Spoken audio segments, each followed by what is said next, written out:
Hello mga moma, ohayo gozaimasu. So may bisita tayo ngayon. So meron pong dumalaw sa ating midwife today. From newborn up to 4 months, may schedule po talaga na dadalaw sila sa bahay nyo para i-check si baby. Nakakatuwa nga at saktong gising si Jaina dito. 11 o'clock na pala ng umaga dito. And ayan, chine-check na si baby kung okay ba yung health niya. Buti na lang behave lang si baby dahil nga kagigising lang din naman niya.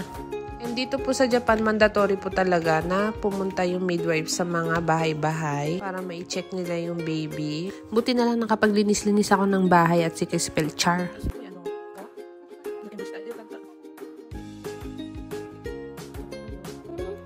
And dito naman, around sa tummy niya, chine-check din.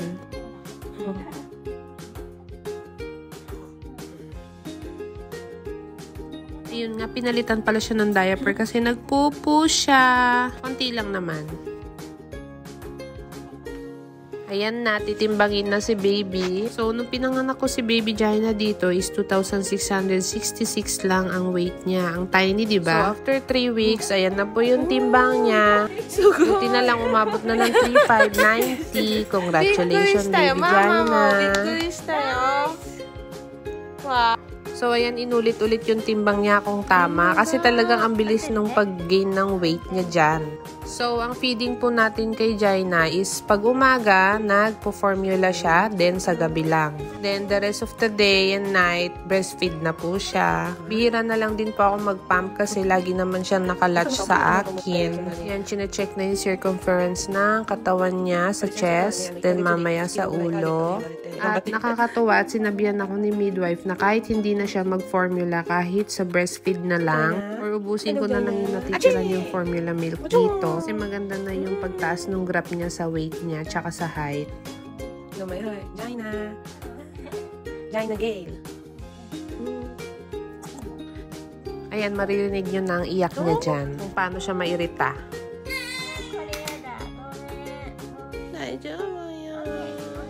Ayan, gusto na naman magdudu.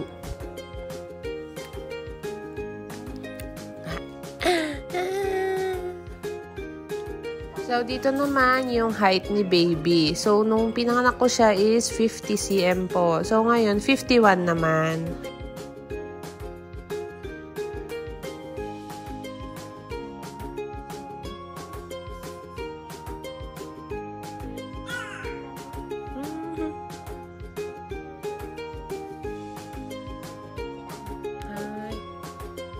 So, meron binigay sa akin questionnaire about sa postnatal depression. Ayun naman, wala naman akong problema.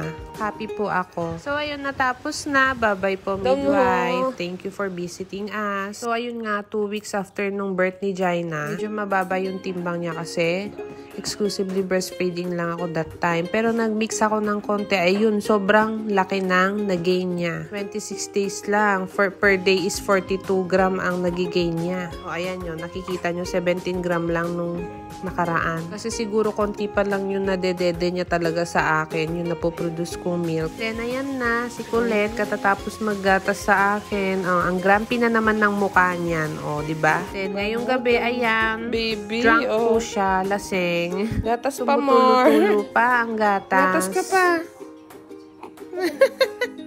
Dudu ka pa kay mami.